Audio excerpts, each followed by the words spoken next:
Good evening. I'm going to do you a quick video. I'm not going to do an hour-long session. I'm not going to do anything too drastic. I'm going to do you a quick session about how I create swooshes. I'm going to just quickly show you what I use. So I don't use many fancy tools. So all of my dotting tools, as you'll see here, are your standard, quite grotty looking, dotting styluses and tools. For my swooshes, I've got, lots of different types of tools for swooshes that have got the pointy ends, and they're great. But my go-to is this.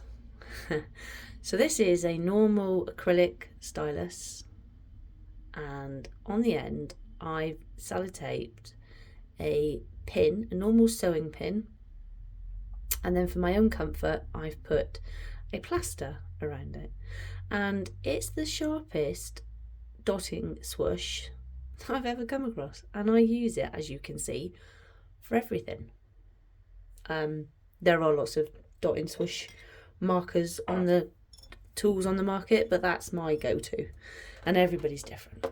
So I'm just going to do you a quick tutorial of where I'm going to do a couple of swooshes, just to give you an idea. Once you've got one or two sorted, the rest sort of naturally flow.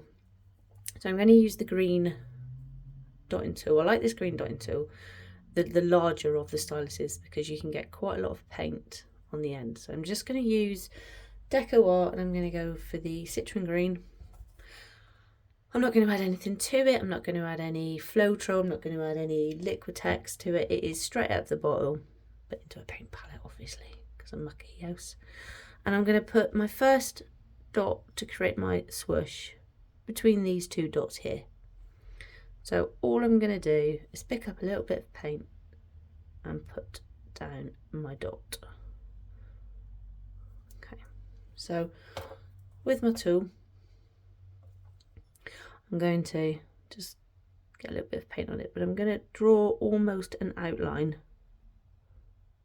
of where I want my swoosh to go. So I want it to go that way. So I'm going to take the rest of the paint from here, and you can do different sizes, different shapes, but that is my first swoosh.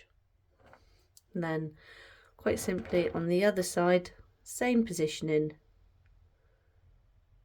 right there. I think the good thing with mandala is it's, as much as it's symmetrical, it doesn't have to be perfect. So once again, decide where you want your swoosh to go, pick up your paint, and then fill it in. So that's my two swooshes. And continue the pattern all the way around. And I know everybody's got different styles and types of swooshing. This is how I do it. Obviously, the longer I want the swoosh, the more paint I have to put on my first initial dot. So, and if you've got jaggedy edges, just while the paint's wet, just go in and tidy them up. But that's just to give you a little insight into how I swoosh.